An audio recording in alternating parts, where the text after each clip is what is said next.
जय श्री राम। क्या आप जानते हैं कि जब सीता जी का विवाह हुआ तो बारात में बारातियों के लिए क्या क्या पकवान बनाए गए।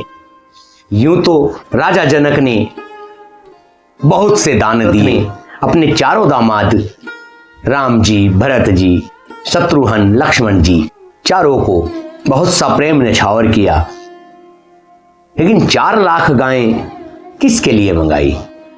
आइए कथा में सुनते हैं। ये कथा सब मंगलों की मूल है और सभी का कल्याण करने वाली है। भक्तों, बोलिए सीताराम भगवान की। तब सब चारों कुमार बहुओं सहित पिताजी के पास आए। ऐसा मालूम होता था मानो शोभा, मंगल और आनंद से भरकर जनवासा उमड़ा पड़ा हो। फिर बहुत प्रकार की रसोई बनी। जनक जी ने बारातियों को बुला भेजा। राजा दशरथ जी ने पुत्रों सहित गमन किया। अनुपम वस्त्रों के पावड़े पड़ते जाते हैं। आदर के साथ सबके चरण धोए और सबको यथा योग्य पीढ़ों पर बैठाया गया। तब जनक जी ने अवधपति दशरथ जी के चरण धोए। उनका शील और स्नेह वर्णन नहीं किया जा सकता। फिर श्री राम जी के चरण कमलों को धोया जो श्री शिव जी के हृदय कमल में छिपे रहते हैं। तीनों भाइयों को श्री रामचंद्र जी के समान ही जानकर जनक जी ने उनके भी चरण अपने हाथों से धोए। राजा जनक जी ने सभी को उचित आसन दिए और सब परोसने वालों को बुला लिया। आदर के साथ पत्तलें पड़ने लगी जो मणियों के पत्तों से बनी हुई थी और सोने की कील लगाकर बनी थी। जय श्री राम। चतुर और विनित रसोइये सुंदर, स्वादिष्ट और पवित्र दाल भात और गाय का सुगंधित घी क्षण भर में सबके सामने परस गए। सब लोग पंचकोर करके भोजन करने लगे। गाली का गाना सुनकर वे अत्यंत प्रेम मग्न हो गए। अनेकों तरह के अमृत के समान स्वादिष्ट पकवान परसे गए जिनका बखान नहीं हो सकता। भक्तों, चतुर रसोइये नाना प्रकार के व्यंजन परोसने लगे। उनका नाम कौन जानता है। 4 प्रकार के भोजन की विधि कही गई है। उनमें से एक एक विधि के इतने पदार्थ बने थे कि जिनका वर्णन नहीं किया जा सकता। भक्तों, 6 रसों के बहुत प्रकार के सुंदर स्वादिष्ट व्यंजन हैं। एक एक रस के अनगिनत प्रकार के बने हैं। भोजन करते समय पुरुष और स्त्रियों के नाम ले लेकर स्त्रियां मधुर ध्वनि से गाली दे रही है, अर्थात गालियां गा रही हैं। समय की सुहावनी गाली शोभित हो रही है। उन्हें सुनकर राजा समाज सहित दशरथ जी हंस पड़े। इस रीति से सभी ने भोजन किया और तब सबको आदर सहित आचमन अर्थात हाथ मुंह धोने के लिए जल दिया गया। फिर पान देकर जनक जी ने समाज सहित दशरथ जी का पूजन किया। सब राजाओं के सिरमौर चक्रवर्ती श्री राजा दशरथ जी प्रसन्न होकर जनवासे को चले। जनकपुर में नित्य नए मंगल हो रहे हैं। दिन और रात पल के समान बीते जाते हैं। बड़े सवेरे राजाओं के मुकुटमणि दशरथ जी जागे। याचक उनके गुण समूह का गान करने लगे। चारों कुमारों को सुंदर वधुओं सहित देखकर उनके मन में जितना आनंद है वह किस प्रकार कहा जा सकता है। भक्तों, वे प्रातः क्रिया करके गुरु वशिष्ठ जी के पास आए।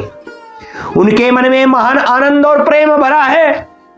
राजा प्रणाम और पूजन करके फिर हाथ जोड़कर मानो अमृत में डुबोई हुई वाणी बोले, हे मुनिराज सुनिए, आपकी कृपा से आज मैं पूर्ण काम हो गया। हे स्वामिन, अब आप ब्राह्मणों को बुलाकर उनको सब तरह गहने कपड़ों से सजी हुई गायें दीजिए। यह सुनकर गुरुजी ने राजा की बड़ाई करके फिर मुनि गणों को बुलवा भेजा। तब वामदेव, देव ऋषि, नारद, वाल्मीकि, जाबाली और विश्वामित्र आदि तपस्वी श्रेष्ठ मुनियों के समूह आ गए। राजा ने सबको दंडवत प्रणाम किया और प्रेम सहित पूजन करके उन्हें उत्तम आसन दिए। 4 लाख उत्तम गायें मंगवाई जो कामधेनु के समान अच्छे स्वभाव वाली और सुहावनी थी। उन सबको सब प्रकार से सजाकर राजा ने भूदेव ब्राह्मणों को दिया। राजा बहुत प्रय से विनती कर रहे हैं कि जगत में मैंने आज ही जीने का लाभ पाया। ब्राह्मणों से आशीर्वाद पाकर राजा आनंदित हुए। फिर याचकों के समूहों को बुला लिया और सबको उनकी रुचि पूछकर सोना, वस्त्र, मणि, घोड़ा, हाथी और रथ जिसने जो चाहा सो सूर्य कुल को आनंदित करने वाले दशरथ जी ने दिए। वे सब गुणावाद गाते और सूर्य कुल के स्वामी की जय हो जय हो जय हो कहते हुए चले गए। इस प्रकार श्री राम जी के विवाह का उत्सव हुआ। जिन्हें सहस्त्र मुख हैं वे शेष जी भी उनका वर्णन नहीं कर सकते। जय श्री राम। बार बार विश्वामित्र के चरणों में सिर नवाकर राजा कहते हैं कि हे मुनिराज, यह सब सुख आपके ही कृपा कटाक्ष का प्रसाद है। राजा दशरथ जी जनक जी के स्नेहशील करनी और ऐश्वर्य की सब प्रकार से सराहना करते हैं। प्रतिदिन सवेरे उठकर अयोध्या नरेश विदा मांगते हैं, पर जनक जी उन्हें प्रेम से रख लेते हैं। आदर नित्य नया बढ़ता जाता है भक्तों। प्रतिदिन हजारों प्रकार से मेहमान नवाजी होती है। नगर में नित्य नया आनंद और उत्साह रहता है। दशरथ जी का जाना किसी को नहीं सुहाता। इस प्रकार बहुत दिन बीत गए, मानो बाराती स्नेह की रस्सी से बंधे गए। तब विश्वामित्र और सतानंद जी ने जाकर राजा जनक को समझाकर कहा, यद्यपि आप स्नेहवश उन्हें छोड़ नहीं सकते, तो भी अब दशरथ जी को आज्ञा दीजिए। हे नाथ, बहुत अच्छा कहकर जनक जी ने मंत्रियों को बुलवाया। वे आए और जय जीव कहकर उन्होंने मस्तक नवाया। जनक जी ने कहा, अयोध्या नाथ चलना चाहते हैं, भीतर रनिवास में खबर कर दो। यह सुनकर मंत्री, ब्राह्मण, सभासद और राजा जनक भी प्रेम के वश हो गए। बोले सीताराम भगवान की जय। जनकपुर वासियों ने सुना कि बारात जाएगी, तब वे व्याकुल होकर एक दूसरे से बात पूछने लगे। जाना सत्य है, यह सुनकर सब ऐसे उदास हो गए मानो संध्या के समय कमल सकुचा गए हों। आते समय जहां जहां बाराती ठहरे थे वहां वहां बहुत प्रकार का सीधा रसोई का सामान भेजा गया। अनेकों प्रकार के मेवे, पकवान और भोजन की सामग्री जो बखानी नहीं जा सकती, अनगिनत बैलों और कहारों पर भर भर कर लाद लाद कर भेजी गई। साथ ही जनक जी ने अनेकों सुंदर सैयाएं पलंग भेजे। 1,00,000 घोड़े और 25,000 रथ, सब नख से शिखा तक ऊपर से नीचे तक सजाए हुए। 10,000 सजे हुए मतवाले हाथी, जिन्हें देखकर दिशाओं के हाथी भी लजा जाते हैं। गाड़ियों में भर भर कर सोना, वस्त्र और रत्न, ज्वारात और गाय भैंस तथा और भी नाना प्रकार की चीजें थी। इस प्रकार जनक जी ने फिर से अपरिमित दहेज दिया, जो कहा नहीं जा सकता और जिसे देखकर लोकपाल के लोगों की संपदा भी थोड़ी जान पड़ती थी भक्तों। इस प्रकार सब सामान सजाकर राजा जनक ने अयोध्यापुरी को भेज दिया। बारात चलेगी यह सुनते ही सब रानियां ऐसी विकल हो गई मानो थोड़े जल में मछलियां छटपटा रही हो भक्तों।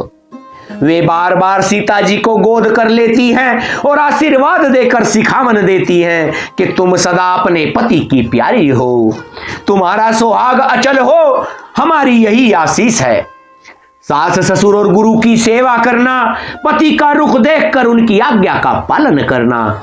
सियानी सखियां अत्यंत स्नेह के वश कोमलवाणी से स्त्रियों के धर्म सिखलाती हैं। आदर के साथ पुत्रियों को स्त्रियों के धर्म समझाकर रानियों ने बार बार उन्हें हृदय से लगाया।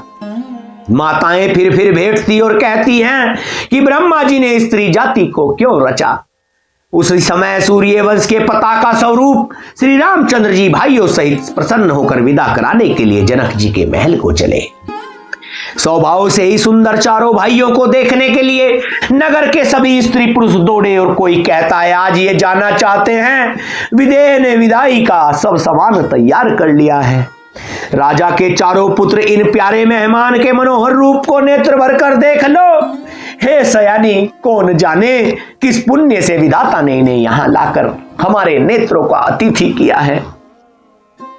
मरने वाला जिस तरह अमृत पा जाए, जन्म का भूखा कल्प वृक्ष पा जाए, और नरक में रहने वाला या नरक के योग्य जीव जैसे भगवान के परम पद को पा जाए, हमारे लिए इनके दर्शन वैसे ही है भक्तों। श्री रामचंद्र जी की शोभा को निरख कर हृदय में रख लो, अपने मन को सांप और इनकी मूर्ति को मणि बना लो। इस प्रकार सबके नेत्रों का फल देते हुए सब राजकुमार राजमहल से चले गए। रूप के समुद्र सब भाइयों को देखकर सारा रानीवास हर्षित हो उठा। सासुएं महान प्रसन्न मन में निछावर और आरतियां करती हैं। श्री रामचंद्र जी की छवि देखकर वे प्रेम में अत्यंत मग्न हो गई और प्रेम के विशेष वश होकर बार बार चरणों लगी। हृदय में प्रीति छा गई, इससे लज्जा नहीं रह गई। उनके स्वाभाविक स्नेह का वर्णन किस प्रकार किया जा सकता है। उन्होंने भाइयों सहित श्री राम जी को उबटन करके स्नान कराया और बड़े प्रेम से सठरस भोजन कराया। सुअवसर जानकर श्री रामचंद्र जी शील स्नेह और संकोच भरी वाणी बोले, महाराज अयोध्यापुरी को चलना चाहते हैं, उन्होंने हमें विदा होने के लिए यहाँ भेजा है। हे माता, प्रसन्न मन से आज्ञा दीजिए और हमें अपने बालक जानकर सदा स्नेह बनाए रखिएगा। इन वचनों को सुनते ही रनिवास उदास हो गया। सासुएं प्रेम वश बोल नहीं सकती। उन्होंने सब कुमारियों को हृदय से लगा लिया और उनके पतियों को सौंपकर बहुत विनती की। विनती करके उन्होंने सीता जी को श्री रामचंद्र जी को समर्पित किया और हाथ जोड़कर बार बार कहा, हे तात, हे सुजान, मैं बलि जाती हूं। तुमको सबकी गति हाल मालूम है। परिवार को, पुरवासियों को, मुझको और राजा को सीता प्राणों के समान प्रिय है। ऐसा जानिएगा हे तुलसी के स्वामी, इसके सील और स्नेह को देखकर इसे अपनी दासी करके मानिएगा। तुम पूर्ण काम हो, सुजान शिरोमणि हो और भाव प्रिय हो। तुम्हें प्रेम प्यारा है हे राम। तुम भक्तों के गुणों को ग्रहण करने वाले, दोषों को नाश करने वाले और दयालु के धाम हो। जय श्री राम। ऐसा कहकर रानी चरणों को पकड़कर चुप रह गई, मानो उसकी वाणी प्रेम रूपी दलदल में समा गई हो। स्नेह से सनी हुई श्रेष्ठ वाणी सुनकर श्री रामचंद्र जी ने सास का बहुत प्रकार से सम्मान किया। तब श्री रामचंद्र जी ने हाथ जोड़कर विदा मांगते हुए कहा, बार बार प्रणाम करके कहा, आशीर्वाद पाकर और फिर सिर नवाकर भाइयों सहित श्री रघुनाथ जी चले।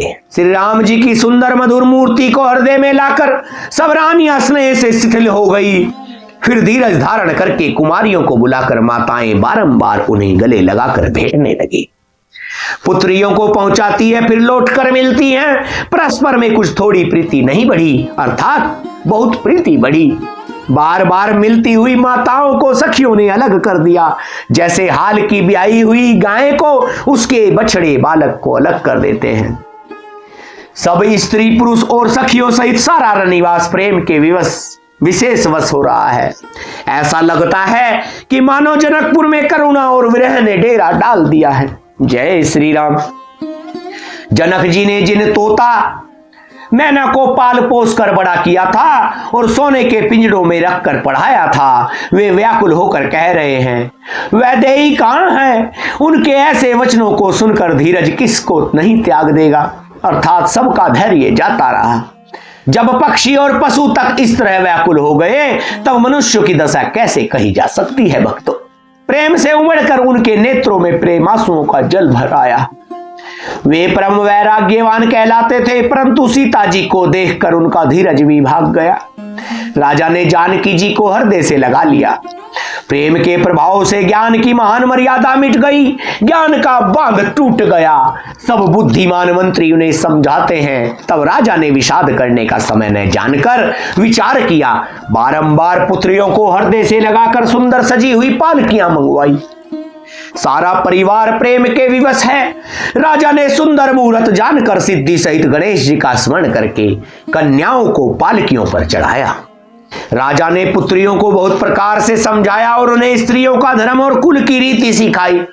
बहुत से दासी दास दिए जो सीता जी के प्रिय और विश्वास पात्र सेवक थे। सीता जी के चलते समय जनकपुरवासी व्याकुल हो गए। मंगल की राशि शुभ शकुन हो रहे हैं। ब्राह्मण और मंत्रियों के समाज सहित राजा जनक जी उन्हें पहुंचाने के लिए साथ चले। समय देखकर बाजे बजने लगे। बारातियों ने रथ, हाथी और घोड़े सजाए। दशरथ जी ने सब ब्राह्मणों को बुला लिया और उन्हें दान और सम्मान से परिपूर्ण कर दिया। उनके चरण कमलों की धूलि सिर धरकर और आशीष पाकर राजा आनंदित हुए और गणेश जी का स्मरण करके उन्होंने प्रस्थान किया। मंगलों के मूल अनेकों सगुन हुए। देवता हर्षित होकर फूल बरसा रहे हैं और अप्सराएं गान कर रही हैं। भक्तों, अवधपति दशरथ जी नगाड़े बजाकर आनंद पूर्वक अयोध्यापुरी को चले। राजा दशरथ जी ने विनती करके प्रतिष्ठित जनों को लौटाया और आदर के साथ सब मंगनों को बुलवाया। उनको गहने, कपड़े, घोड़े, हाथी दिए और प्रेम से पुष्ट करके सबको संपन्न अर्थात बलयुक्त कर दिया। वे सब बारंबार वीरद्वावली अर्थात कुल कीर्ति बखान कर और श्री रामचंद्र जी को हृदय में रखकर लौटे। कौशलाधीश दशरथ जी बार बार लौटने को कहते हैं, परंतु जनक जी प्रेम बस लौटना ही नहीं चाहते। भक्तों, दशरथ जी ने फिर सुहावने वचन कहे कि हे राजन, बहुत दूर आ गए, अब लौट जाइए। फिर राजा दशरथ जी रथ से उतरकर खड़े हो गए। उनके नेत्रों में प्रेम का प्रवाह बढ़ आया, प्रेमांसुओं की धारा बह चली। तब जनक जी हाथ जोड़कर मानो स्नेह रूपी अमृत में डुबोकर वचन बोले, मैं किस तरह बनाकर किन शब्दों में विनती करूं। हे महाराज, आपने मुझे बड़ी बड़ाई दी। अयोध्यानाथ दशरथ जी ने अपने स्वजन समधि का सब प्रकार से सम्मान किया। उनके आसपास के मिलने में अत्यंत विनय थी, उनके आपस के मिलने में अत्यंत विनय थी और इतनी प्रीति थी जो हृदय में समाती न थी। जनक जी ने मुनिमंडली को सिर नवाया और सभी से आशीर्वाद पाया। फिर आदर के साथ में रूपशील और गुणों के निधान सब भाइयों से अपने दामाद से मिले और सुंदर कमल के समान हाथों को जोड़कर वे वचन बोले, जो मानो प्रेम से ही जन्मे हो। हे राम जी, मैं किस प्रकार आपकी प्रशंसा करूं। आप मुनियों और महादेव जी के मन रूपी मान सरोवर के हंस हैं।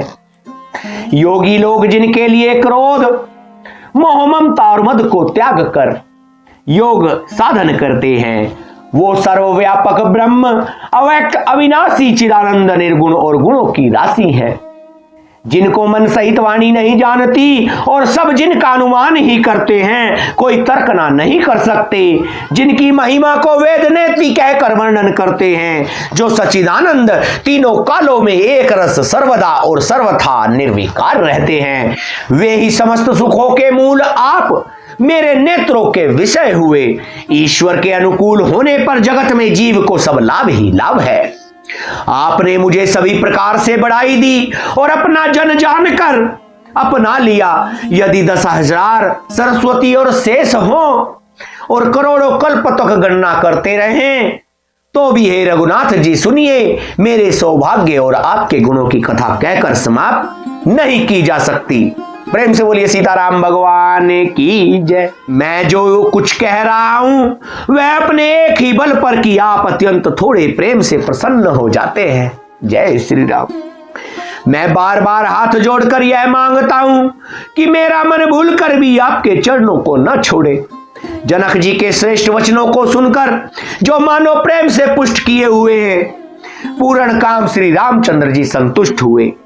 उन्होंने सुंदर विनती करके पिता दशरथ जी, गुरु विश्वामित्र जी और कुल गुरु वशिष्ठ के समान जानकर ससुर जनक जी का सम्मान किया। फिर जनक जी भरत जी से विनती की और प्रेम के साथ मिलकर उन्हें आशीर्वाद दिया। फिर राजा ने लक्ष्मण जी और शत्रुघ्न से मिलकर उन्हें आशीर्वाद दिया। वे परस्पर प्रेम के वश होकर बार बार आपस में सिर नवाने लगे। जनक जी बार बार विनती और बड़ाई करके श्री रघुनाथ जी सब भाइयों के साथ चले। जनक जी ने जाकर विश्वामित्र के चरण पकड़ लिए, उनके चरणों की रज को सिर और नेत्रों में लगाया। उन्होंने कहा, हे मुनीश्वर सुनिए, आपके सुंदर दर्शन से कुछ भी दुर्लभ नहीं है। मेरे मन में ऐसा विश्वास है, जो सुख और सुयश लोकपाल चाहते हैं परंतु असंभव समझकर जिसका मनोरथ करते हुए सकुचाते हैं। हे स्वामी, वही सुख और सुयश मुझे सुलभ हो गया। सारी सिद्धियां आपके दर्शनों की अनुगामिनी अर्थात पीछे पीछे चलने वाली है। इस प्रकार बार बार विनती की और सिर नवाकर तथा उनसे आशीर्वाद पाकर राजा जनक लौटे। डंका बजाकर बारात चली। छोटे बड़े सभी समुदाय प्रसन्न हैं। रास्ते के गांवों के स्त्री पुरुष श्री रामचंद्र जी को देखकर नेत्रों का फल पाकर सुखी होते हैं। बोलिए सीताराम भगवान की जय। कथा को लगातार सुनने के लिए दिव्यवाणी के इस पावन मंच पर बने रहें। सभी राम भक्त कमेंट में अपने भाव जरूर लिखें। दिव्यवाणी के इस चैनल को सब्सक्राइब करें, वीडियो को लाइक करें और कमेंट में जय श्री राम लिखना ना भूलें। जय श्री राम।